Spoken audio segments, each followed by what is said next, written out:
अस्सलाम वालेकुम नाज़रीन, आप देख रहे हैं प्रोग्राम दुनिया के साथ। मैं हूं आपके साथ आपकी मेज़बान आसमा इकबाल। नाज़रीन, सबसे पहले आज हम बात करने जा रहे हैं यूरोपीय मुल्क की एक अहम शख्सियत की जो पाकिस्तान के दौरे पर हैं। जी हाँ, हम बात कर रहे हैं यूक्रेन के वज़ीर ख़ारिजा की। नाम है इनका डिमिट्रो क्लेबा और ये दौरा जो है इनका 1993 में पाकिस्तान और यूक्रेन के दरमियान सिफारती ताल्लुकात कायम होने के बाद पहला वजारती दौरा कहा जा रहा है किसी भी यूक्रेनी शख्सियत की जानिब से। नाज़रीन, पाकिस्तान की जो मौजूदा इत्तेहादी हुकूमत है ये दुनिया के साथ अपने ताल्लुकात को मजबूत बनाने की पॉलिसी पर गामजन है। पाकिस्तान खित्ते में अमन का ख़्वाह है। रूस यूक्रेन तनाज़े में भी पाकिस्तान का किरदार सभी जानते हैं, हमेशा मुस्बत और गैर जानिबदार रहा है।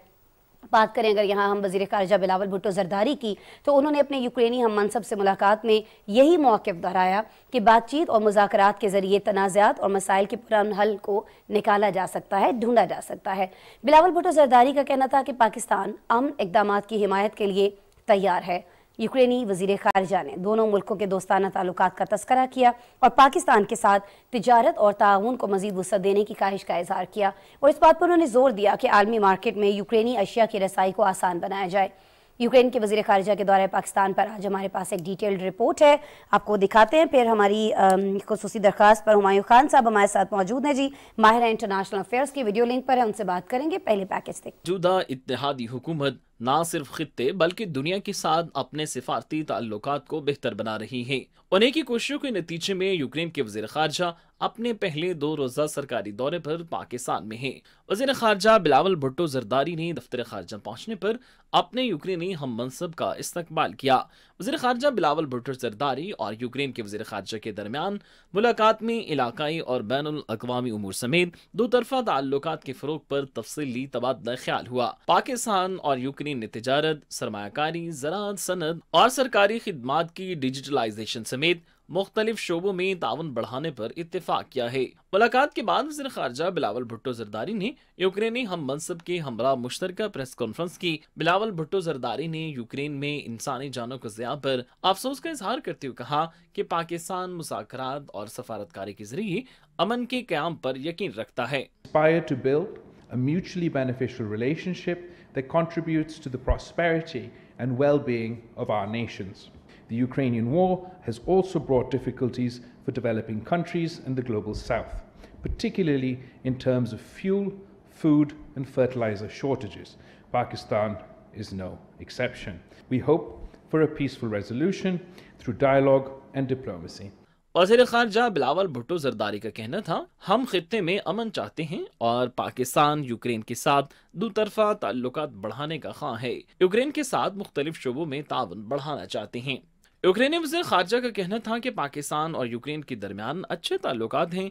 मुस्तक़बिल में दो तरफ़ा तिजारत और ताल्लुकात में मज़ीद वसअत देनी चाहिए। उन्होंने कहा कि आलमी मार्केट में यूक्रेनी अशिया की रसाई को आसान बनाया जाए। My visit here is a sign of appreciation of bilateral relations that have existed between Ukraine and Pakistan for more than 30 years. We were discussing today how we can boost trade, solve existing problems for Pakistani students who had studied in Ukraine before the war began, and how we want to develop cooperation in this area. Pakistan और Ukraine के दरमियान तिजारत, सरमायाकारी, ज़राअत और आला तालीम के शोबों में करीबी और खुशगवार ताल्लुकात हैं। पाकिस्तान रूस से तवक्को है कि उससे दोनों मुल्कों के दरमियान दो तरफ़ा ताल्लुकात को मज़ीद मजबूत बनाने में मदद मिलेगी। बिल्कुल जी, इस दौरे के हवाले से यूक्रेन के वज़ीर ख़ारिजा के पाकिस्तान के दौरे के हवाले से ये रिपोर्ट आपने देखी, इसी पे बात कर लेते हैं। हुमायूं खान साहब से वीडियो लिंक पर में ज्वाइन कर चुके हैं। अस्सलाम वालेकुम हुमायूं साहब। जी अस्सलाम वालेकुम। अच्छा हुमायूं साहब, पहले तो ज़रा ये फरमा दीजिएगा, यूक्रेन के वज़ीर ख़ारिजा के दौरा इसके मकासद क्या हैं? क्योंकि जब इस दौरे के बारे में तलात आ रही थी कि वो ये विज़िट कर रहे होंगे तो जो पहली चीज़ हम सबके जहनों में आती है वो ऐसा लगता है कि शायद रशिया और यूक्रेन के दरमियान इस वक्त जो जंग जारी है उसके तनाजुर में ये जो मीटिंग्स हैं मुख्तलिफ ममालिक के अंदर वो कर रहे हैं, विज़िट्स कर रहे हैं, ये पाकिस्तान का जो विज़िट है ये भी उसी सिलसिले की एक कड़ी है, ऐसा ही है हुमायूं साहब? जी थैंक यू अस्मा। मेरा ख्याल है सिर्फ इसमें ये बात नहीं होगी, क्योंकि आपको ऑब्वियसली पता है कि वहाँ पे साल से ऊपर जो है जंग चल रही है और एक बहुत सीरियस किस्म के मामलात हैं। तो उस मुल्क के फॉरेन मिनिस्टर का अगर किसी दूसरे मुल्क में जाना होगा तो इस चीज़ का यकीनन जो है वो गुफ्तगू के अंदर तज़किरा होगा। लेकिन ये एक बायलैटरल विजिट है जिसमें आपको पता है, और इस तरह आपने अपनी रिपोर्ट में भी बताया और हमारे जो है यूक्रेन के साथ बड़े देरीना ताल्लुकात हैं, जिसमें हम हर मुख्तलिफ फील्ड में जो है ट्रेड हमारी उनके साथ है। उसके अलावा हम एग्रीकल्चर प्रोडक्ट्स जो है हम उनसे खरीदते हैं। उसके अलावा गंदम की तस्वीर उनकी तरफ से पाकिस्तान को होती रही है। डिफेंस कोऑपरेशन यूक्रेन और पाकिस्तान की बहुत ज़्यादा है। तो इन सारी चीज़ों के तनासुर में यूक्रेन का ये जो विजिट है, ये सारी चीज़ें गुफ्तगू होगी। और आज जो फॉरेन मिनिस्टर की जो मुलाकात थी और उसके बाद जो एक एलामिया जारी किया गया और जो प्रेस कॉन्फ्रेंस भी हुई, उसमें भी इन्हीं चीज़ों का अदा किया गया। और यकीनन उसमें जो जंग से यूक्रेन और रशिया और यूक्रेन की जो जंग हो रही है, उस पे पाकिस्तान ने अपना जो मौक़िफ़ है, अपना स्टांस है, वो बारहा और इस दफ़ा भी दोहराया है कि हम चाहते हैं कि जो दोनों ममालिक हैं बातचीत के ज़रिए जो है इस मामले को हल करने की कोशिश करें। और किसी भी कॉन्फ्लिक्ट को जो हल करने का ज़रिया है, और अभी तक दुनिया में हमने बहुत सारे कॉन्फ्लिक्ट देखे हैं जो वो ख़त्म होते हैं तो बातचीत के ज़रिए ही होते हैं। जंग ने आज तक जो है किसी भी मुल्क के लिए कोई बेहतरी नहीं की। अच्छा हुमायूं साहब, ऐसा ही है, लेकिन एक ज़रा चीज़ ये फरमा दीजिएगा, ये जो वज़ीर ख़ारिजा का विज़िट है, यूक्रेनी वज़ीर ख़ारिजा का, ये इस बात की जानिब भी तो एक इशारा है कि पाकिस्तान जो है वो अभी भी बहुत सारे ममालिक के लिए बहुत ज़्यादा अहमियत रखता है। कोई मुल्क जो जंग ज़दा है, हालत जंग में है, वहाँ पर बहुत सारे प्रॉब्लम्स हैं, तो ज़ाहिर है वो कुछ ऐसे ममालिक से कुछ ऐसी मीटिंग्स कर रहे होंगे जिनको वो ऐसे वक्त में, इतने मुश्किल वक्त में भी बहुत ज़्यादा ज़रूरी समझ रहे होंगे। तो इससे पाकिस्तान की जो इम्पोर्टेंस है इस खित्ते के अंदर ख़ास तौर पर, वो किस तरह से उजागर होती है और इंटरनेशनल मीडिया पर इस दौरे को किस तरह से देखा जा रहा है, किस निगाह से देखा जा रहा है, और पाकिस्तान की अहमियत उनके आने से किस तरह से उजागर हुई है दुनिया भर में? आसमा, अगर आप पाकिस्तान का इंटरनेशनल रिलेशंस के पॉइंट ऑफ व्यू से देखें और दुनिया में जो बहुत इससे बड़े इंटरनेशनल रिलेशन के चंद बड़े वाकयात हुए और उसमें पाकिस्तान का जो रोल और किरदार रहा है, सबसे बढ़ के जो है वो ये है कि अमेरिका और चाइना के दरमियान जो रप्रोचमा कराया गया था 1970s में, पाकिस्तान ने उसमें बड़ा कलीदी किरदार अदा किया। हेनरी किसिंजर का विजिट हुआ, फिर रिचर्ड निक्सन का विजिट हुआ, और उसमें पाकिस्तान जो है सबसे अहम मुल्क था। उसके बाद अभी जो दुनिया की एक सबसे बड़ी जो जंग इस वक्त खत्म हुई है अफगानिस्तान के अंदर, जो है वो अमेरिका और तालिबान के दरमियान थी, उसमें भी पाकिस्तान ने और खित्ते के बाकी ममालिक ने, लेकिन खसूसी पाकिस्तान ने जो है बहुत हद तक जो है कोशिशें करके, जिसमें चीन के अंदर भी हुई, जिसमें रशिया के अंदर भी हुई, जिसमें तुर्की के अंदर भी हुई, जिसमें ईरान के अंदर हुई, और जिसमें पाकिस्तान के अंदर मुलाकातें करवाई, फैसिलिटेट किया, तो हमने उस जंग को भी खत्म कराने में और मीडिएशन करने में बड़ा अहम किरदार अदा किया। और इस दफा अगर आप इस विजिट को जो देखती हैं तो उसमें भी पाकिस्तान का रोल किस वजह से, क्योंकि पाकिस्तान ऑलरेडी इंटरनेशनल मीडिएशन के अंदर एक बड़ा अहमियत का हामिल मुल्क रहा है। चीन के साथ हमारे बड़े अच्छे ताल्लुकात हैं और चीन ऑलरेडी जो है इस तनाज़े को या इस जंग को खत्म करने के लिए अपना एक 12 नुकाती प्रोग्राम दे चुका है। चीन ने जो है ऑलरेडी हमारे हमसाया ममालिक के अंदर, जिसमें सऊदी अरेबिया और ईरान है, उनके दरमियान एक रप्रोचमा करवा चुका है। तो पाकिस्तान और चीन चूंकि बहुत स्ट्रेटेजिक पार्टनर है, तो मेरा ख्याल है इस पूरे मैट्रिक्स या कॉम्प्लेक्स को देखते हुए देखा जाए तो पाकिस्तान की अहमियत फिर इस दफा इंटरनेशनल क्राइसिस मैनेजमेंट के अंदर बड़ी अहमियत की हामिल हमें नजर आती है। उसके अलावा एक और बड़ा जो है अहम नुक्ता है कि दुनिया के अंदर इस वक्त जो पीस कीपिंग के जो बड़े कॉन्टिजेंट्स हैं, तो पाकिस्तान उसमें पिछले चंद दहाइयों से सबसे ज्यादा पीस को प्रमोट करने के लिए अपनी जो अफवाज है पाकिस्तान, हमारी सिविल आर्म फोर्सेज और उनके जो मुख्तलिफ कॉन्टिजेंट हैं, वो हम यूएन पीस कीपिंग में भेजते रहते हैं। तो इन सारी चीजों को अगर देखा जाए तो ये बहुत अहमियत का हामिल है कि एक ऐसा वजीर खारजा जिसके मुल्क में पिछले 1.5 साल से जो है वो एक जंग लगी हुई है, उसका खित्ते के एक अहम मुल्क के पास आ जाना, फिर गुफ्तगू करना, और उस गुफ्तगू में बहरहाल इस चीज का जिक्र हुआ होगा और गुफ्तगू हुई होगी कि इस मामले को हल करने के लिए पाकिस्तान अपना कलीदी किरदार अदा कर सकता है और पाकिस्तान करेगा। ठीक है। अच्छा, मुझे बताइएगा ये जो कुछ इससे हटके, इस विजिट से हटके भी ज़ाहिर है, लेकिन यूक्रेन और रशिया ही के मुतालिक अगर हम बात कर लें, हमें बहुत ज़्यादा हमें नहीं, बहुत सारे गरीब ममालिक को बहुत ज़्यादा इस जंग से नुकसान उठाना पड़ा और ये नुकसान अभी भी होता हमें दिखाई देता है। और ख़ासतौर पर ये जो यूक्रेन अनाज मुआहदा जो है, जो रशिया ने मुअत्तल किया, उसके बाद आपको लगता है कि इस पर कहीं ना कहीं कुछ ममालिक काम कर रहे होंगे? पाकिस्तान जैसे ममालिक इसमें कोई किरदार अदा कर सकते हैं? क्योंकि हमारी तो दोनों ममालिक के साथ बहुत अच्छी एक वो है, यूक्रेन के साथ भी, रशिया के साथ भी। तो पाकिस्तान भी जिस तरह से तुर्की बहुत सारे ममालिक के दरमियान हम देखते हैं, चाइना को बहुत सारे ममालिक के दरमियान हम देखते हैं कि एक सालिसी का किरदार अदा कर रहा है। वो तो खैर जंग ख़त्म कराने के लिए बात कर रहे हैं, हम भी यही चाहते हैं, लेकिन ये जो इस तरह के मामलात हैं, एग्रीमेंट्स को लेकर, मुआहदों को लेकर, जिससे गरीब ममालिक मुतासर हो रहे हैं जिनके मुअत्तल होने से, उनको लेकर पाकिस्तान कोई किरदार अदा कर सकता है? या आपको लगता है कि जब वहाँ के वज़ीर ख़ारिजा यहाँ आए हैं तो हमारे वज़ीर ख़ारिजा से इस पर नज़रसानी की कोई बात की गई होगी? जी बिल्कुल, उसमें यकीनन अगर ये जिस मायदे का आप जिक्र कर रहे हैं और जिसको रूस की तरफ से मुअत्तल किया गया है, इसका जो गारंटर था या इसका जो मीडिएटर था या नेगोशिएटर था वो तुर्किया था। रजब तैयब एर्दोगान जो साहब थे, उन्होंने इस मुआहदे को जो है रूस के साथ और यूक्रेन के साथ मिलकर किया था और उसकी जो गंदम की तस्सील थी वो चलती रही, जो कि अब बंद हो गई है। तो इससे ना सिर्फ पाकिस्तान को बल्कि खत्ते के बाकी ममालिक को, यहाँ पे फ्यूल की शॉर्टेजेस भी हैं, यहाँ पे गंदम की भी हैं, फर्टिलाइजर की भी हैं, और इस जंग ने खुसूसन जो है पूरी दुनिया के अंदर जो है एक सप्लाई चेन को जो डिसरप्ट किया है, और उसके साथ जो ऑयल एंड गैस की कीमतों का और फिर गंदम का जो बहरान है। हम चूंकि अभी एक अपने बड़े मैसिव फ्लड से, अपनी हिस्ट्री के सबसे बड़े फ्लड से निकले हैं, और अभी निकले नहीं हैं लेकिन उसके असरात हैं। मतलब मैं पिछले साल की बात कर रहा था, साल होने का, और अभी भी हमारे बहुत सारे लोग जो हैं वो परेशानी और मुसीबत में हैं। तो गंदम का जो है यहाँ पे फुकदान हुआ। उसके अलावा जो है फर्टिलाइजर जो है उसकी कीमतें बहुत महंगी होगी इंटरनेशनल उस मार्केट के अंदर। तो ये जो अभी जिस पर्टिकुलर ट्रिप की बात हो रही है, इसमें हमारे वजीर खारजा, इसके बाद उनकी मुलाकात जो है प्राइम मिनिस्टर के साथ भी होनी और तमाम जो टॉप लीडरशिप है, तो यकीनन पाकिस्तान कोशिश करेगा कि किसी तरह जो ये जो एक प्रोट्रैक्टेड जो है एक जंग है उसको खत्म करने में अपना जो किरदार है या इस चीज इसको फैसिलिटेट करने में। अगर आपको याद हो तो जो गवर्नमेंट ऑफ पाकिस्तान है उसने जो सबसे पहले इमदादी जो अशिया की जो चीजें थी वो भी हमने यूक्रेन भिजवाई। उसके अलावा हमारा रूस के साथ जो है, अगर हम ये कहें कि बहुत अच्छे ताल्लुकात तो नहीं, लेकिन हमारे बड़े नॉर्मल ताल्लुकात और हम उसको बेहतर करने की कोशिश कर रहे हैं, और जिसमें अभी इस हुकूमत ने मौजूदा बड़ी कामयाबी के साथ जो है सस्ती कीमतों पे तेल खरीदने की बात की है। मेरा ख्याल है पाकिस्तान दोनों ममालिक की, कुछ अर्सा पहले रूसी वजीर खारजा भी यहाँ पे है और अब जो है यूक्रेनियन वजीर खारजा है, तो एक तो हम अपनी पोजीशन क्लियर कर रहे हैं कि हम चाहते हैं कि किसी एक चीज या मुल्क की साइड ना ली जाए, बल्कि डायलॉग की साइड ली जाए, और जो क्राइसिस है उसको खत्म करने में यूएन के किरदार को भी सराह रहे हैं और अपने दोस्त ममालिक के किरदार को भी सराह रहे हैं। हम कोशिश करेंगे कि चाइना और तुर्की और बाकी ममालिक यूएन के साथ मिलकर किसी तरह इस जंग के खात्मे के लिए जो भी कोशिशें हो सकती हैं उसकी तरफ जो है एक कंसर्टेड एफर्ट की जाए। ठीक है जी, और इन एफर्ट्स में हमें बहुत ज़्यादा मुतहरिक दिखाई देते हैं। वज़ीर ख़ारजा बिलावल भुट्टो ज़रदारी ने मीटिंग्स की हैं यूक्रेन के वज़ीर ख़ारजा से, जो कुछ उसमें हुआ और जो ख़बरें हमने शेयर की वो, और ख़ास तौर पर आपने जो तज्ज़िया शेयर किया हुमायूं खान साहब, उससे बहुत मदद हमें मिली है उनके इस दौरे की इंपॉर्टेंस को समझने में, और ये पाकिस्तान के लिए कितना सूदमंद हो सकता है, और फिर इस खत्ते के अमन के लिए, आलमी अमन के लिए उनका ये दौरा और पाकिस्तान के वज़ीर ख़ारजा के उनसे गुफ्तगू करना कितना अहम हो सकता है, ये आपने हमें बताया। बहुत शुक्रिया हुमायूं खान साहब आपके वक्त के लिए।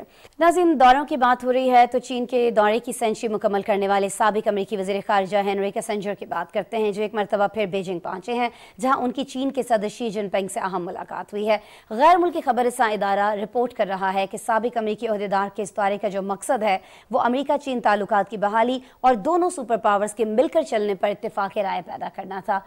आलमी तज्ज़ियाकारों के नज़दीक साबिक अमेरिकी वज़ीर ख़ारजा मुमकिन तौर पर अमेरिका चीन मुज़ाकरात के लिए बैकडोर चैनल के तौर पर काम कर रहे हैं। इससे कबल अहम ओहदेदारान अमेरिकी वज़ीर ख़जाना और अमेरिका के खुसूसी एलची जॉन कैरी ने बीजिंग का दौरा किया था, लेकिन उन्हें चीनी सदर से मुलाकात का वक्त नहीं दिया गया। लेकिन हेनरी किसिंजर हैं, उनसे मुलाकात क्यों की जा रही है, उन्हें प्रोटोकॉल क्यों दिया जा रहा है, इस पर आज रिपोर्ट है, आपको दिखाते हैं।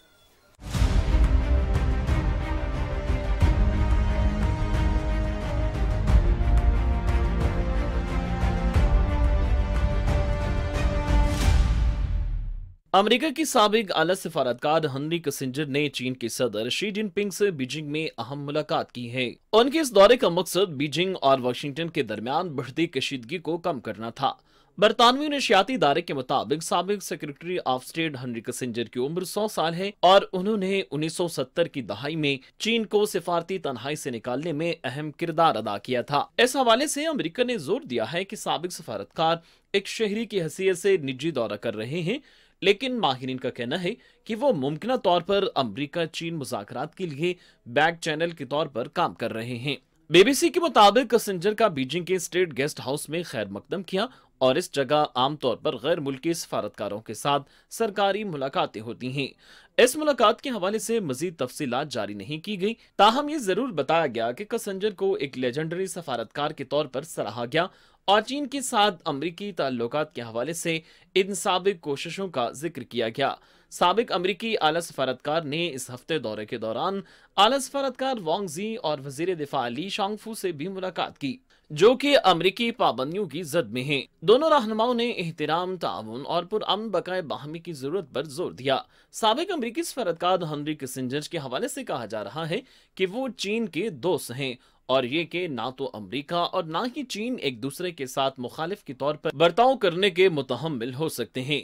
अमेरिकी महकमा खर्जा के तर्जमान ने इस हफ्ते के अवाइल में कहा था कि वो साबिक सिफारतकार के दौरे से आगाह हैं और चीनी हुकाम ने एंटोनी ब्लिंकन को जून में बीजिंग के दौरे पर भी आगाह किया था। चंद रोज कबल आला ओहदेदार अमरीकी जॉन कैरी ने भी बीजिंग का दौरा किया था, जिसमें चीन पर बिजली के शोबे को कार्बनाइज करने, मैथीन की अखराज और जंगलात की कटाई में कमी की जरूरत पर जोर दिया था, जिस पर चीनी सदर का कहना है कि चीन कार्बन के अखराज को कम करने के लिए अपना रास्ता अपनाएगा।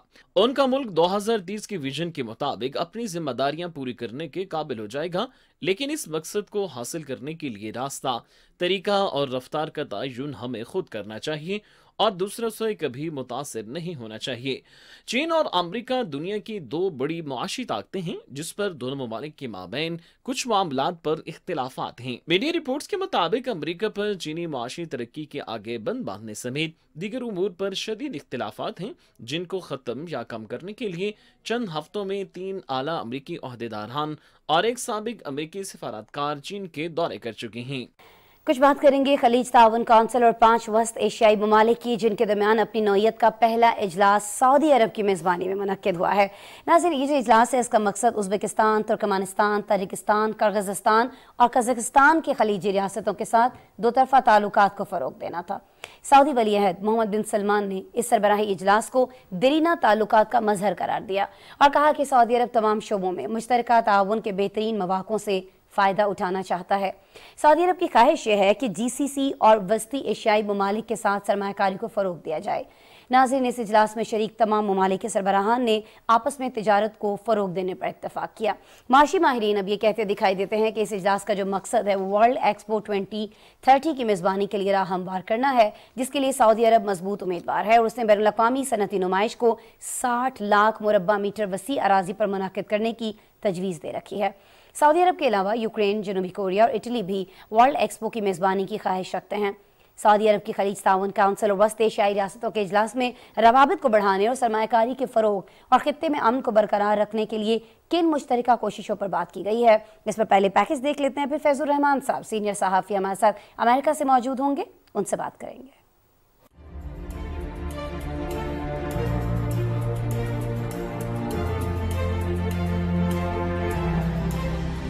खलीज ताउन कौंसिल और वस्ती एशियाई मुल्कों का सरबराही इजलास जद्दा में हुआ। कुवैत के वली अहद अमीर कतर, मुत्तहिदा अमारात के नायब सदर शेख मोहम्मद बिन राशिद, शाह बहरीन के खुसूसी नुमाइंदे शेख नासिर बिन हमद, ओमान के सुल्तान के खुसूसी नुमाइंदे असद बिन तारिक के अलावा काज़ाकिस्तान, किर्गिस्तान, ताजिकिस्तान, तुर्कमानिस्तान और उज़्बेकिस्तान के सुदूर इजलास में शरीक थे।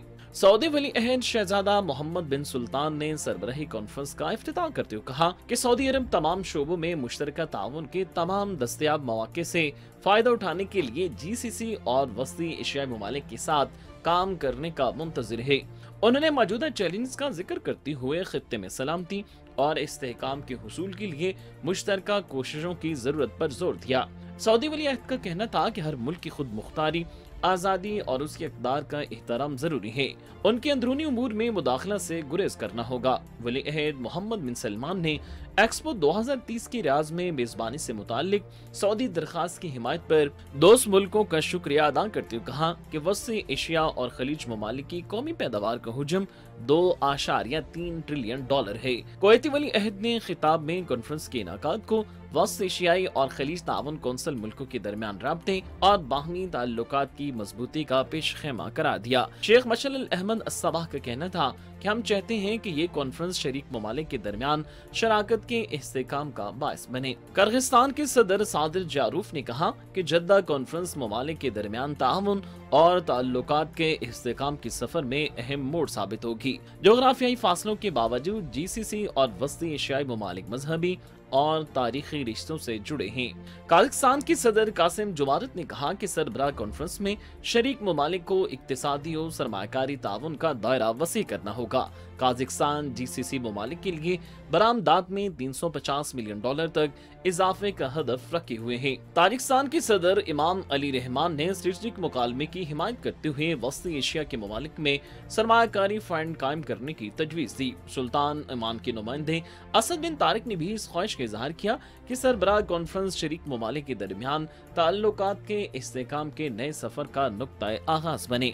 तुर्कमेनिस्तान के सदर ने कॉन्फ्रेंस में इक्तिसादी शराकत के इस्तेहकाम के लिए मुश्तरका ईवान तिजारत के क़याम की तजवीज़ दी। उज़्बेक सदर का कहना था कि मईशत और मसनूई ज़ियानत समेत मुख्तलिफ शोबों में खलीज के अरब ममालिक के साथ तवीलुल मियाद शराकत के ख्वाहिशमंद हैं। बहरीन के शाह हमद के नुमाइंदे शेख नासिर बिन हमद अल खलीफा ने GCC ममालिक के दरमियान ताउन और हम आहंगी को बढ़ाने और दूसरे ममालिक के साथ दोस्ती और मुश्तरका ताउन को मुस्तहकम करने के हवाले से सऊदी अरब के फ़ाल किरदार की तारीफ की। नाज़रीन, रिपोर्ट आपने देखी और इसी पर हम बात करेंगे। सो मुझे ज्वाइन कर रहे हैं फैज़ुर रहमान साहब, अमेरिका से बराह रास्त हमारे साथ मौजूद हैं, उन्हें वेलकम करते हैं। अस्सलाम वालेकुम फैज़ साहब। वालेकुम अस्सलाम अस्मा। फैज़ साहब, बहुत शुक्रिया, आप हमेशा की तरह हमारी दरख्वास्त पर मेरे प्रोग्राम के लिए वक्त निकाल रहे हैं। आई नो टाइम डिफरेंस की वजह से कभी कभी बहुत मुश्किल भी होता है, लेकिन फिर भी आप मैनेज करते हैं, इसके लिए बहुत मेहरबानी। और सर ज़रा ये फरमा दीजिएगा कि जो चीज़ें अब सऊदी अरेबिया मैनेज करने की कोशिश कर रहा है, ख़ासतौर पर मोहम्मद बिन सलमान जिस तरह से मैनेज करने की कोशिश कर रहे हैं कि वो बहुत सारे ममालिक जो हैं इर्द गिर्द के, उनसे ताल्लुकात भी बढ़ाएं और साथ ही साथ जो बिज़नेस है उनका तेल से हटकर जिस पर डिपेंड कर रही थी जो सऊदी मईशत है बहुत बड़ी हद तक, उससे कम होकर अब वो बिजनेस, इक्तिसादियात और जो दीगर मामलात हैं, खासतौर पर जो एक्सपोज हैं, उनकी जानिब जाएं, उनके जरिए जो बिजनेस है वो लेकर आएं। इसको आप किस तरह से देखते हैं? जी अस्मा, अगेन बहुत बहुत शुक्रिया। और देखिए, हम लोग असल में आदी हैं, बहुत बड़े बड़े अल्फाज हम लोग इस्तेमाल करते हैं और खुसूसन इनकलाब की बातें करते हैं। लेकिन अगर आपको वाकई एक इनकलाब की एक अमली शक्ल जो कि बहुत कयास क्रिएट किए बगैर आपको नजर आती है, तो वो सऊदी अरब में नजर आती है कि वाकई क्राउन प्रिंस शहजादा मोहम्मद बिन सलमान साहब की जो क़यादत है, और मैं इसलिए नहीं कह रहा कि वो पाकिस्तान के अच्छे दोस्तों में शुमार होते हैं, बल्कि वाक़तन एक बहुत ही जो ऑब्जेक्टिव तज्जिया है कि देखिए 2017 से लेके आज उनको 5 साल से ज़्यादा हो चुके हैं। जून में वो बने थे क्राउन प्रिंस, और उसके बाद से आज तक उनकी क़यादत से अगर आप पहले देखें सऊदी अरब को, तो सऊदी अरब का जो इम्प्रेशन था दुनिया में, ठीक है एक अमीर रियासत है, तेल की बहुत आत है, बिल्कुल डिफरेंट एक इम्प्रेशन था, और उसमें यह था कि लेकिन उसके बावजूद एक सियासी और एक उसको डिप्लोमेटिकली उसको एक कमजोर रियासत समझा जाता था। लेकिन आज जिस तरह से एक सऊदी अरब की जो हैसियत हुई है, और अमेरिका आप देखिए कि एक ज़माने में जब ओबामा साहब और यही बाइडेन साहब जब इलेक्शन लड़ रहे थे, तो उन्होंने इसको बिल्कुल एक पराया स्टेट यानी ऐसी एक रियासत बनाने की कोशिश की थी, और उनकी शख्सियत को कि बिल्कुल कट ऑफ करके रख दिया जाए। लेकिन आज न सिर्फ ये कि हमारे अपने रीजन की कंट्रीज़, बल्कि अमेरिका और दीगर जो वेस्टर्न ममालिक हैं वो मजबूर हैं उनसे बात करने पर। और ये इसका वाज़े एक मतलब ये है कि लीडरशिप देखिए आप कि कितना मैटर करती है, और जिसे हम इनकलाबी लीडरशिप कहते हैं, तो इनकलाबी लीडरशिप की असल शक्ल आपके सामने इस वक्त आपके अपने रीजन में नजर आ रही है। अब ये जो आई है जो बात आपकी जो 2030 विजन की बात की थी, देखिए हम लोगों ने भी आपको मेरे अच्छे दोस्त रहे हैं और हैं एहसन इकबाल साहब, याद है ये 1999 में लॉस एंजल्स और मेरी इनसे 1-on-1 मुलाकात हुई थी, और उस वक्त ये भी वजीर थे प्लानिंग के, मुशर्रफ के कुछ दिनों पहले की बात है। तो उस वक्त ये 2010 विजन की बात किया करते थे, 2010 विजन उस वक्त पाकिस्तान का। लेकिन जाहिर है कि हमारे सियासी मामलात ऐसे नहीं रहे कि हमको एक जगह टिक कर कोई काम कर सकें। आज चूंकि सऊदी अरब कम से कम एक वहाँ सियासी इस्तेहकाम है, वहाँ कोई ऐसा खुलफिशार नहीं है, और जाहिर है उसकी वजह यह है कि वो एक बादशाहत है, वहाँ पर कोई जमहूरी इदारे तो हैं ही नहीं, तो उनको एक बहुत बड़ा एडवांटेज है। और इसमें इनको हर 100% मुझे कामयाबी का यकीन है कि सऊदी अरब की कामयाबी इसलिए यकीनी है कि आप ये देखें आहिस्ता आहिस्ता उन्होंने अपना जो असर व नफूज है वो बहुत ज़्यादा बढ़ा लिया, और मुख्तलिफ मामलात में, न सिर्फ जो तेल का जो आपने जैसे कि जिक्र किया, उसके अलावा जो अपने आप को डाइवर्सिफाई करना है, और फिर जिस तरह से इन्होंने ओपन अप किया है, आप ये देखिए इवन जो अपने हज के मामलात हैं عمرے کے معاملات ہیں اس کو بھی انہوں نے بہت زیادہ لبرلائز کیا ہوا ہے. اور میں تو آپ کو یہاں کا بتا سکتا ہوں امریکہ سے پچھلے 1 سال 2 سال میں امریکہ سے اتنے مسلمان جانا شروع ہو گئے ہیں سعودی عرب, کیونکہ انہوں نے اپنی ویزا جو رجیم ہے بہت لبرل کر دیا ہے. تو ان کی ایک کئی ملٹائی فیسٹڈ یعنی کثیر الجہتی ایک اسٹریٹجی ہے, حکمت عملی ہے. تو یہی اسٹریٹجی اس بات کا باعث بن رہی ہے کہ بہت سارے ممالک جو ہیں وہ خلیجی ریاستوں سے سرمایہ کاری میں سہولت لانے کے لیے ہم اقدامات کرتے ہوئے دکھائی دیتے ہیں, اس بارے میں سوچتے دکھائی دیتے ہیں. پاکستان نے بھی ظاہر ہے اس کے لیے خلیجی ممالک کے ساتھ معاملات, اقتصادی معاملات جو ہیں خاص طور پر سرمایہ کاری لانے کے لیے ہم دیکھ رہے ہیں کہ خصوصی کونسل جو ہے وہ قائم کی ہے. اچھا, جاپان بھی جو ہے وہ ہمیں خلیجی ممالک کا رخ کرتا دکھائی دیتا ہے. پھر ابھی پچھلے دنوں ترکی کے جو صدر ہیں انہوں نے بھی ان میں سے 3 ممالک کا دورہ کیا ہے, 3 خلیجی ممالک کا دورہ کیا ہے. تو ذرا یہ سمجھا دیجیے گا کہ ایک دم سے یہ مارکیٹ اتنی زیادہ اہم ہو گئی ہے اور اس کا کریڈٹ بھی کیا سارے کا سارا ہمیں محمد بن سلمان کو دینا چاہیے, یا کچھ اور فیکٹرز بھی ہیں جو کہیں نہ کہیں رول پلے کر رہے ہیں ان ممالک کے اتنا اہم ہو جانے میں؟ بہت عمدہ سوال ہے اسما, اور بہت صحیح طرف آپ نے اشارہ کیا. دیکھیے اس میں بات یہ ہے کہ اب اس صدی کا جو پچھلی صدی تھی وہ مغرب کی صدی تھی. اب یہ جو صدی بننے جا رہی ہے اور شروع ہو گئی ہے, اب معاملات ایشیا کی طرف واپس آ رہے ہیں. ایک زمانے میں ایشیا ہی یہاں کی ریاستیں ہی دنیا کا مرکز ہوا کرتی تھیں, اور مسلمان ریاستیں, مسلمان آٹومن امپائر سے لے کے آپ یہ دیکھیے بہت بڑی تاریخ ہے. تو آپ اس کی کئی وجوہات ہیں, پاپولیشن شفٹس ہیں. اب مغرب میں لوگوں کی آبادی گھٹ رہی ہے, وہاں جو شرح پیدائش کم ہو رہی ہے, بوڑھوں کی تعداد زیادہ ہو رہی ہے. یہاں پر جو بچے ہیں وہ مختلف جو علوم ہیں, جو سائنسی علوم, اس میں زیادہ جان کے بجائے آرٹس اور ان چیزوں میں جا رہے ہیں. تو آپ یہ دیکھیے کہ دوسرے ممالک سے یہاں لوگ آ کر جو ہائیلی اسکل جاب ہے وہ لیتے ہیں. اور آپ خصوصاً جو اس میں بھارت کی مثال, خود پاکستان کے کئی لوگ ہیں اس میں جو جنہوں نے یہاں بہت اچھی پوزیشن سنبھالی ہے. تو یہ کئی شفٹس ایسی ہیں جو میں نہیں کہہ رہا کہ ابھی امریکہ یا ویسٹ جو ہے فوری طور پر ایک ڈکلائن ہو جائے گا, لیکن ان کا جو ڈکلائن ہے اس کا فائدہ ایشین کنٹریز کو, خصوصاً جو ہمارا ریجن ہے اس کو ہوگا. اب دیکھیے چونکہ ہمارا تعلق ظاہر ہے پاکستان سے ہے, وہ ہماری مدر لینڈ ہے, تو ہم کو یہ دیکھنا چاہیے کہ ہمارا فائدہ کس میں ہے. یہ جو GCC کی جو سمٹ جس کا بھی آپ نے ذکر کیا وہ جو ہوئی ہے, تو اس میں آپ یہ دیکھیے پاکستان کے لیے اتنی زیادہ اس میں اپرچونٹیز ہیں کہ میں سمجھتا ہوں کہ اگر یہ واقعی پورا میٹرلائز ہو جاتا ہے, 5 آپ کے سینٹرل ایشین کنٹریز نے GCC کے ساتھ سمٹ کی, پاکستان کے کو بھی شرکت کا موقع ملا اس میں, لیکن اگر یہ چیز واقعی شرمندہ تعبیر ہو جاتی ہے جیسا کہ کہا جاتا ہے اردو میں, تو یہ ہمارے لیے ایک بہت بڑا ایسٹ بن سکتا ہے. وہ جو ہم لوگ بہت عرصے سے سمجھ رہے ہیں کہ شاید ہماری سینٹرل ایشین کنٹریز کے ساتھ تجارت شروع ہو جائے, تو یہ وہ موقع ہے کہ اگر ہم پورے سیاسی استحکام سے, دیکھیے اس وقت ضرورت صرف اس بات کی, ہمارے جتنے بھی بے خواہ لوگ ہیں پوری دنیا میں, اور میں آپ کو یقین دلانا چاہتا ہوں کہ ہمارے دشمن بہت کم ہیں, دوست زیادہ ہیں دنیا میں. ہم کو یہ سمجھنے کی ضرورت ہے. کوئی نہیں چاہتا کہ پاکستان خدا نخواستہ ایک ناکام ریاست بن جائے, کیونکہ وہ دنیا کی ناکام ریاست پاکستان سے بہت زیادہ فائدہ بھی اٹھانا چاہیے نا. دشمن نو ڈاؤٹ ہمارے بہت کم ہیں, اور دوست اس میں کوئی شک نہیں ہے کہ ہمارے بہت زیادہ ہیں, لیکن پھر اس چیز کا جس طرح سے ہمیں فائدہ ہونا چاہیے تھا نا فیصل, وہ ہم نے اٹھایا نہیں ہے, یا ہمیں اس کا فائدہ کہہ لیجئے کہ ہوا نہیں ہے. وجوہات اس کے کچھ بھی ہو سکتے ہیں, لیکن چلیے وجوہات پہ بات نہیں کرتے ہیں, کچھ ہم اس پہ بات کر لیتے ہیں کہ اگر اب جاپان وہاں کا رخ کر رہا ہے, اگر اب ترکی وہاں کا رخ کر رہا ہے, اب دیگر بڑے ممالک جو ہیں وہ خلیجی ریاستوں کا رخ کر رہے ہیں, تو ہمارے تو آپ نے جیسے خود فرمایا بڑے اچھے ان سے آلریڈی تعلقات ہیں, تو کچھ ہمیں بھی اس حوالے سے کچھ فائدہ لینے کے لیے کچھ اور زیادہ متحرک ہونا ہوگا. کچھ وزٹس ہماری بڑی جو شخصیات ہیں ان کو بھی نہیں کرنے چاہیے فیصل؟ بالکل کرنا چاہیے. اور میں تو سمجھتا ہوں کہ اگر آپ یہ دیکھیں کہ تاریخی اعتبار سے ہم خود خلیج کا حصہ ہیں, ہم براہ راست حصہ نہ ہوں, لیکن ایک عمان کے ذریعے, گوادر کے ذریعے آپ حصہ رکھیں, اور آپ اس کا مزید اچھا حصہ بن سکتے ہیں, اور اس کونسل کو ہم ایکسپینڈ کروانے کی کوشش کر سکتے ہیں. پاکستان کو اس میں ممبرشپ کے لیے کوشش کرنا چاہیے, اور اس میں جو جو مواقع ہیں خصوصاً ہمارے پاس جو دیکھیے اس میں ایک جو افسوس کی بات ہے میرے لیے وہ یہ کہ خلیجی ممالک میں ہم پاکستانی بہت کام کرتے ہیں، اس میں کوئی شک نہیں، لیکن ایک عظیم اکثریت ان لوگوں کی وہ ہے جو مزدور پیشہ لوگ ہیں، لیکن ظاہر ہے کہ اس میں وہاں پر بھی جب یہ ترقی ہو رہی ہے اور لوگ آگے بڑھ رہے ہیں اور یہ تجارتی زون ترقی کر رہا ہے، بڑھ رہا ہے، تو اس میں آپ کو اسکل لیبر کی بھی ضرورت ہے۔ تو ہمارے نوجوانوں کو بجائے یورپ اور امریکہ اور وہاں کے خواب دیکھنے کی بجائے ان خلیجی ممالک میں ایسے اسکلڈ جو لیبر کی اپرچونٹیز ہیں وہاں یہ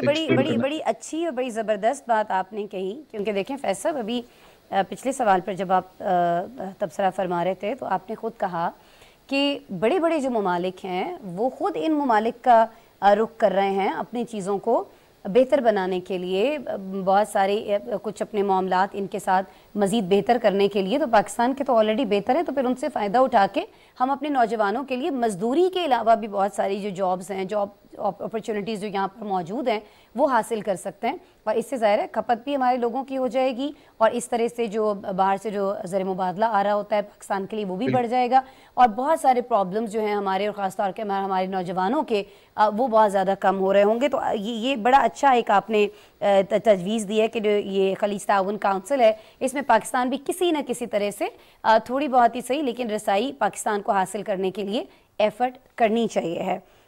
فیصل کچھ کہنا چاہیں اس پر، اور میں شکریہ بھی آپ کو بولنا چاہوں گی۔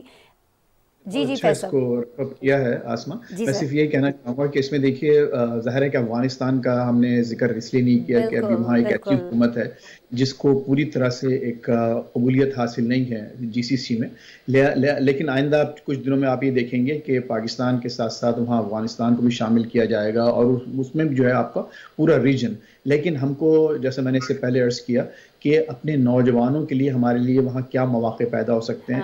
اس وقت وہاں یورپ کے اور امریکہ کے لوگ جا کے کام کر رہے ہیں، بڑے بڑے تنخواہوں پہ کام کرتے ہیں، تو وہ کر رہے ہیں جس طرح سر آپ نے ہمارے پڑوس سے لوگ جا کے کر رہے ہیں۔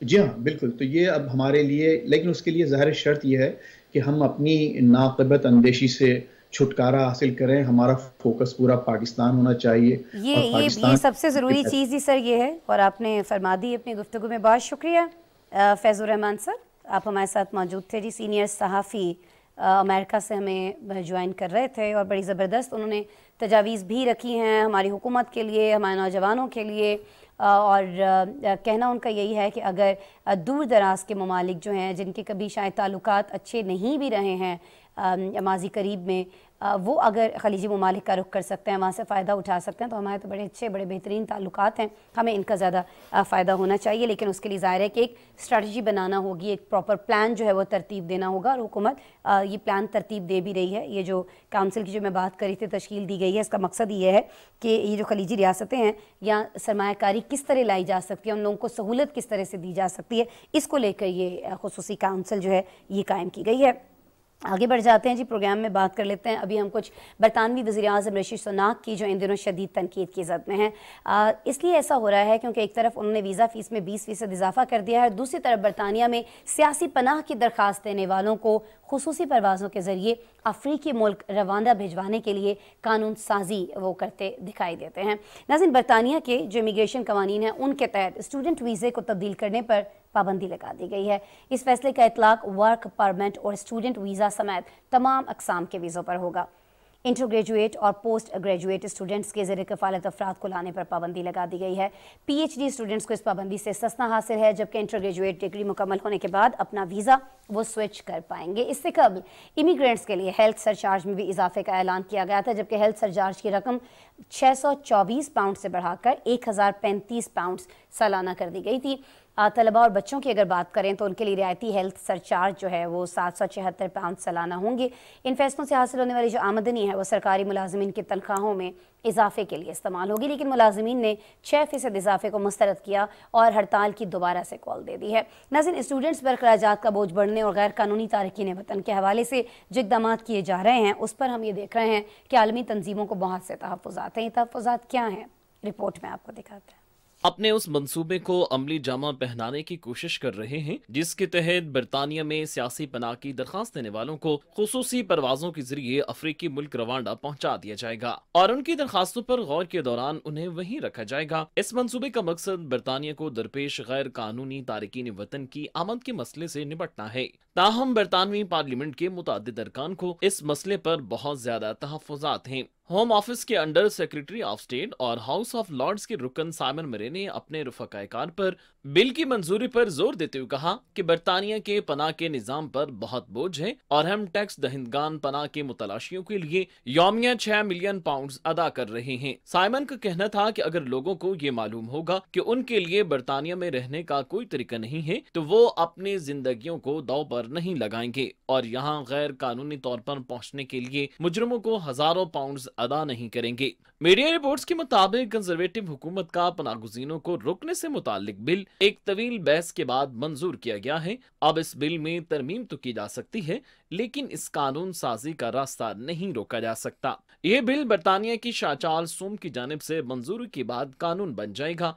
बरतानवी हुकूमत के मुताबिक बिल के तहत अगर वो गैर कानूनी तौर पर बरतानिया में दाखिल हुए तो पकड़े जाने वालों को वापस उनके वतन या किसी तीसरे महफूज मुल्क भेज दिया जाएगा और उन पर बरतानिया में दाखिल होने पर हमेशा के लिए पाबंदी आयद कर दी जाएगी। वज़ीर आज़म ऋषि सुनाक ने बिल की मंजूरी का खैर मकदम किया। बरतानवी वज़ीर आज़म के तर्जमान के मुताबिक नए इख्तियारात उस वक्त तक इस्तेमाल नहीं किए जा सकते जब तक अदालतों में कानूनी चैलेंजेस हल नहीं हो जाते। हुकूमत ने गैर कानूनी तौर पर बरतानिया में दाखिल होने वालों में से कुछ को रवांडा भेजने का मंसूबा बनाया था लेकिन गुज़िश्ता माह अपील कोर्ट ने इस इक़दाम को गैर कानूनी करार दे दिया। अब हुकूमत इस फैसले के खिलाफ बरतानवी सुप्रीम कोर्ट में अपील कर रही है। सियासी पनाह के मुतलाशियों को मुल्क बदर करने के मंसूबे को हिज़्ब इख्तिलाफ के बाद सियासतदानों, वकला और शहरी हुकूक के ग्रुपों ने गैर इंसानी, जालिमाना और गैर मौसर करार देते हुए तनकीद का निशाना बनाया है।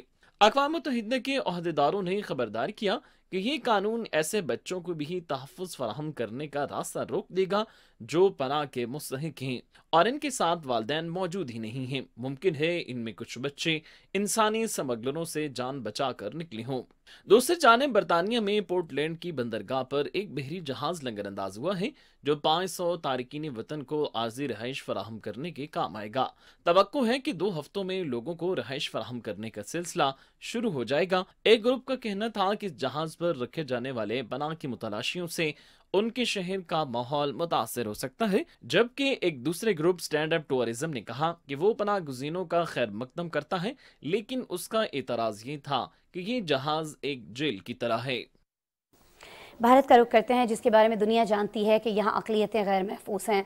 रियासती जुल्म और जबर के अलावा उनसे मजहबी आज़ादी तक छीनी जाती है। लेकिन आज हम भारतीय रियासत मणिपुर की बात करेंगे जहाँ ख़वातीन की तज़लील का एक ऐसा वाक़या सामने आया कि इंसानियत भी शर्मा गई है। नाज़रीन, कुछ वीडियोज़ मंजर आम पर आई हैं जिन्होंने दिल दहला दिए हैं। इन वीडियोज़ में देखा जा सकता है कि हिंदू मितई कबाइल के अफराद मसीही कबाइल की 2 ख़वातीन को बरहना करते हैं और उनसे सरेआम परेड करवाते हैं। इनमें से खातून को दरिंदगी का निशाना भी बनाया गया। सोशल मीडिया सार्फिन इस वाक़े पर बीजेपी सरकार का ज़मीर जगाने की कोशिश करते दिखाई देते हैं लेकिन उनकी ये कोशिश नाकाम दिखाई देती है। पुलिस ने इस वाक़े के मंजर आम पर आने के बाद मुकदमा दर्ज करके 1000 नामालूम शरपसंदों के खिलाफ मुकदमा दर्ज करके जान छुड़वा ली है। नाज़रीन, ये जो मुकदमा है इसमें ये इंकशाफ किया गया है कि इस वाक़े में एक बुरे शख्स और मुतासरा लड़की के भाई ने उसकी इज्जत बचाने की कोशिश की लेकिन उसे भी कत्ल कर दिया गया। भारतीय अपोजिशन जमातों ने शदीद वावेला करते हुए इस वाक़े को इंतहाई अफसोसनाक करार दिया है और इस पर भारतीय वज़ीर आज़म नरेंद्र मोदी को भी तस्लीम करना पड़ा कि मणिपुर के वाक़े ने भारत को शर्मसार कर दिया है। क्या भारतीय वज़ीर आज़म के ये 2 अल्फाज इस जुल्म का इज़ाला हैं जो हिंदू कबाइल की जानिब से बर्पा किया गया। एक हफ्ते कबल यूरोपीय यूनियन ने मणिपुर फसादात के दौरान अक़लियतों के कत्लेआम, उनके अमलाक जलाए जाने और नकल मकानी जैसे वाक़यात पर आवाज़ बुलंद की थी लेकिन ख़वातीन के इस वाक़े ने भारत का घिनौना चेहरा दुनिया के सामने एक बार फिर बेनकाब कर दिया है। इसी पर हमारे पास एक रिपोर्ट है, आपको दिखाते हैं।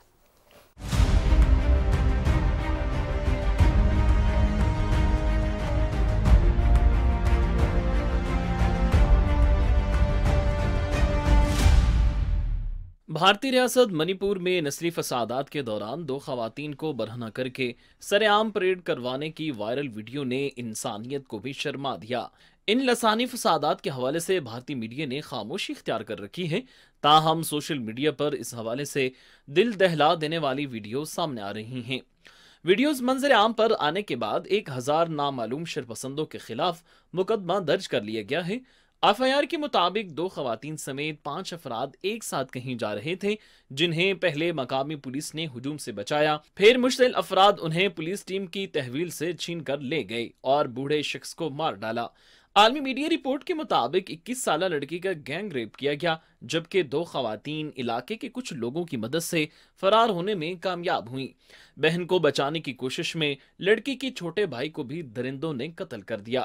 بھارتی خبر سے ادارے کے مطابق انہوں نے ویڈیو میں نظر آنے والی ایک خاتون سے بات کی، جس نے بتایا کہ یہ واقعہ 4 مئی کو کانگ پوکپی ضلع میں اس کے گاؤں میں جھڑپوں کے دوران پیش آیا تھا۔ خاتون نے بتایا کہ جب انہیں پتہ چلا کہ میٹی قبائل کے افراد قریبی گاؤں کو جلا رہے ہیں تو انہوں نے مقامی افراد کے ہمراہ وہاں سے بھاگنے کی تیاری کی، لیکن ہجوم نے ہمیں ڈھونڈ لیا۔ مشتعل افراد نے ہمارے پڑوسی اور اس کے بیٹے کو مار ڈالا اور پھر خواتین کو کپڑے اتارنے کا کہا۔ مزاحمت پر قتل کی دھمکیاں دی گئیں۔ جب انہیں برہنہ کیا گیا تو مردوں نے تھپڑ اور گھونسے مارنے کا سلسلہ جاری رکھا۔ حزب اختلاف کے رہنماؤں نے شدید رد عمل کا اظہار کرتے ہوئے اس واقعے کی مذمت کی ہے۔ کانگریس رہنماؤں پرینکا گاندھی اور راہل گاندھی نے کہا کہ منی پور میں خواتین پر جنسی تشدد کے مناظر افسوسناک ہیں۔ معاشرے میں تشدد کی قیمت سب سے زیادہ خواتین اور بچوں کو ادا کرنا پڑتی ہے۔ ہم سب یک زباں ہو کر تشدد کی مذمت کرتے ہیں۔ مرکزی حکومت اور وزیر اعظم منی پور میں پرتشدد واقعات پر آنکھیں بند کیوں کیوں ہیں؟ کیا یہ مناظر اور پرتشدد واقعات انہیں پریشان نہیں کرتے؟ بھارتی وزیر اعظم نریندر مودی کا بیان بھی سامنے آ گیا، جس میں ان کا کہنا ہے کہ منی پور کے واقعے نے ملک کو شرمسار کر دیا ہے، قصورواروں کو نہیں بخشا جائے گا۔ 3 مئی سے شروع ہونے والے پرتشدد واقعات میں اب تک 142 افراد مارے گئے ہیں، جبکہ 60,000 شہری بے گھر ہو گئے ہیں۔ ریاستی حکومت کے مطابق آتی زدگی کے 5,000 واقعات ہوئے ہیں۔ سپریم کورٹ میں جمع کرائی گئی ایک رپورٹ میں منی پور کی حکومت نے بتایا کہ پرتشدد واقعات پر 5,995 مقدمات درج کیے گئے ہیں اور 6,745 افراد کو حراست میں لیا جا چکا ہے۔ ناظرین، رپورٹ آپ نے دیکھی، اس کے ساتھ ہی آج کے پروگرام میں اتنا ہی۔ منڈے کو دوبارہ آپ سے ملاقات ہو رہی ہوگی۔ اپنا بہت سارا خیال رکھیے گا اور جاتے جاتے ہمارا اسپیشل سیگمنٹ چلتے چلتے ضرور دیکھیے گا۔ اللہ نے کے بعد سویڈن میں قرآن پاک کی بے حرمتی کے خلاف عراق کے دارالحکومت بغداد میں سینکڑوں مشتعل مظاہرین نے سویڈن کے سفارت خانے پر حملہ کر کے آگ لگا دی۔ سویڈن کے سفارت خانے کے باہر احتجاج کی کال عراقی رہنما مقتدیٰ صدر کے حامیوں نے دی تھی۔ سویڈن کی وزارت خارجہ کا کہنا ہے کہ سفارت خانے کا تمام عملہ محفوظ ہے۔ سویڈن نے عراق کی حکومت سے سفارت خانے اور سفارتی عملے کی حفاظت کو یقینی بنانے کا مطالبہ کیا ہے۔ عراقی حکومت نے سیکورٹی حکام کو واقعے کی فوری تحقیقات اور حفاظتی اقدامات کی ہدایت کی ہے۔ نیوزی لینڈ میں فائرنگ کا واقعہ 2 افراد کی جان لے گیا۔ میڈیا رپورٹس کے مطابق آکلینڈ کے ایڈن گراؤنڈ میں مسلح شخص نے اس وقت فائرنگ کی جب ملک میں FIFA women's world cup tournament کا افتتاحی میچ شروع ہونے والا تھا۔ حکام نے بتایا کہ حملہ آور بھی مارا گیا اور فائرنگ کے دوران کم از کم 1 پولیس افسر سمیت 6 دیگر افراد زخمی ہوئے ہیں۔ واقعے کے بعد پولیس نے علاقے کو گھیرے میں لے کر سیکورٹی مزید سخت کر دی۔ وزیر اعظم کرس ہاپکنز نے عوام کو یقین دلایا کہ فائرنگ سے قومی سلامتی کو کوئی بڑا خطرہ نہیں ہے۔ وسطی کولمبیا میں مٹی کے تودے گرنے سے 5 بچوں سمیت 20 افراد ہلاک ہو گئے۔ فرانسیسی خبر رساں ادارے کے مطابق لاپتہ ہونے والے 9 لاپتہ افراد کی تلاش کے لیے 400 سے زیادہ فوجی، فائر فائٹرز اور دیگر سرکاری امدادی کارکن حصہ لے رہے ہیں۔ شدید بارشوں کے باعث متاثرہ علاقوں میں امدادی کارروائیوں میں مشکلات کا سامنا ہے۔ موسلادھار بارشوں کے بعد کئی گھر تباہ ہو گئے ہیں اور ایک بڑی تجارتی شاہراہ بند ہو گئی۔ کولمبیا میں گزشتہ سال مونسون کے دوران سیلابی ریلوں اور لینڈ سلائیڈنگ سے 300 افراد ہلاک ہو گئے تھے۔ بھارت میں حزب اختلاف کی 26 جماعتوں نے حکومت کو ٹائم دینے کے لیے اتحاد بنا لیا۔ بھارتی میڈیا کے مطابق تاریخ میں پہلی بار اپوزیشن کی 26 جماعتوں نے مودی کی بھارتیہ جنتا پارٹی کو ٹکر دینے کے لیے اتحاد کا اعلان کیا ہے، جس کا نام Indian national development inclusive alliance رکھا گیا ہے۔ انتخابی اتحاد کا مقصد مودی سرکار کے اقتدار کے دوران انسانی حقوق اور جمہوریت کی پامالیوں کو ختم کرنا ہے۔ راہل گاندھی کا کہنا تھا کہ 2024 کے انتخابات میں مودی کا مقابلہ انڈیا سے ہوگا اور انڈیا مودی سے جیتے گا۔ سیاسی تجزیہ کاروں نے خدشہ ظاہر کیا کہ 26 جماعتوں کے انتخابی اتحاد کے خوف سے مودی پلوامہ حملے کی طرز کا ڈرامہ رچا کر انتخابات پر اثر انداز ہو سکے۔